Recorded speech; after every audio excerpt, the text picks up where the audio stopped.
رانا ثناءاللہ اور خواجہ آصف کا کہنا ہے کہ مریم نواز نے کوئی جہاز نہیں لیا اور نہ پنجاب حکومت نے کوئی جہاز لیا ہے، بلکہ پرانے جہازوں کو مرمت کروایا ہے، اور یہ جو ہے گھٹیا پروپوگنڈا جو ہے سی ایم صاحبہ کے خلاف کیا گیا ہے۔ کہاں تک اس میں سچائی ہے، یا پھر یہ صرف ایک خواجہ آصف کی طرف سے اور رانا ثناءاللہ کی طرف سے میڈیا پہ جو ہے بیان بازی چل رہی ہے؟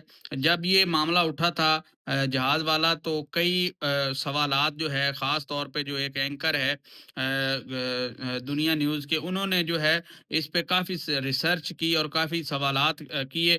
تو کیا میرا ایک سوال ہے کہ کیا وہ ریسرچ غلط تھی، یا پھر جو چیزیں ہیں بتائی جا رہی تھی، اور پوری ایک جو ہے ایک لسٹ تھی، ریٹ لسٹ تھی، ٹھیک ہے، گلف سٹریم جو جہاز ہے اس کی، اور اس کمپنی نے جو معلومات بتائی کہ اتنا جہاز خریدا گیا 12 ارب کا، تو وہ سب کیا تھا؟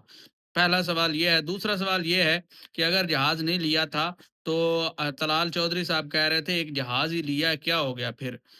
تو وہ بیان کدھر گیا؟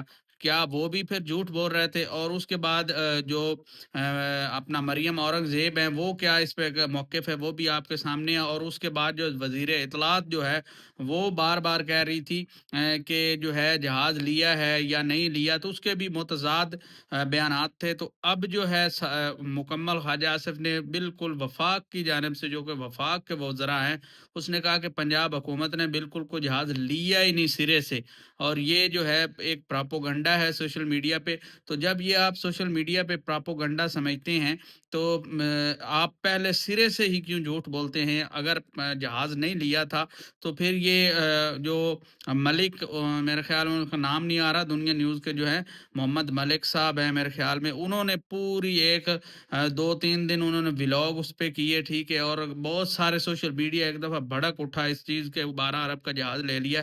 تو پھر خواجہ آصف صاحب وہ کیا چیز تھی؟ ٹھیک ہے، آپ اس کو کنڈیمٹ کیسے کریں گے؟ جب آپ کو لسٹیں دکھائی جائیں گی، ساری چیزیں دکھائی جائیں گی، تو پھر آپ کے پاس کیا جواب ہوگا؟ تو آپ کا اس میں کیا رائے ہے؟ کمنٹس باکس میں ضرور بتائیں۔ آج کے لیے اتنا ہی، اپنا بہت سارا خیال رکھیں۔ اللہ حافظ۔